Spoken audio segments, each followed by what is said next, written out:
સ્વાગત છે। Iran America અને ઇઝરાયલના ચાલી રહેલા યુદ્ધને લઈ તેની અસર જોવા મળી રહી છે, જેમાં પણ ઈરાન દ્વારા હોર્મુઝ ખાડી બંધ કરી દેવામાં આવતા હવે મોટું સંકટ ઊભું થયું છે। પેટ્રોલિયમ પેદાશોનો પુરવઠો ઓછો થતાં જ હવે અનેક દેશોમાં લોકડાઉન જેવી પરિસ્થિતિ તો નિર્માણ થયું છે। ત્યારે કદાચ દેશના નરેન્દ્રભાઈ મોદી દ્વારા લોકોને સોનું ઓછું ખરીદવા તેમજ પેટ્રોલ ડીઝલનો ઉપયોગ ઓછો કરવાની આપેલી જાહેરમાં સલાહને લઈ લોકો ગભરાયા અને તેને લઈ પેટ્રોલ ડીઝલની અછત ઊભી થશે તેવા એંધાણ દેખાતા જ તેઓ હવે પેટ્રોલ ડીઝલ લેવા ઉમટ્યા છે। ભરૂચના મોટાભાગના પેટ્રોલ પંપ ઉપર વાહનોની લાંબી કતારો જોવા મળી રહી છે।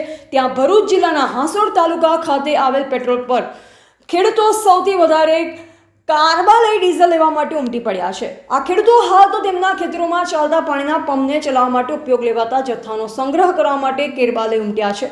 હાંસોડમાં આવેલ પેટ્રોલ પંપ પર મોટી સંખ્યામાં લાંબી લાઈનો ખેડૂતો ઊભેલા જોવા મળી રહ્યા છે, કારણ કે ખેડૂતને તેની ખેતી બચાવવાનો સૌથી મોટો ચિંતાનો વિષય છે અને ડીઝલ હશે તો જ પાણીના પંપ ચાલશે ને તેના કારણે ખેતી બચી શકશે। એટલે કે ગભરાટના મારે હાંસોડના ખેડૂતો ડીઝલ લેવા માટે ઉમટ્યા। હાંસોડના પેટ્રોલ પંપ પર લાંબી લાઈનો જોઈ લોકોમાં અનેક ચર્ચાઓ પણ કરતા જોવા મળ્યા હતા।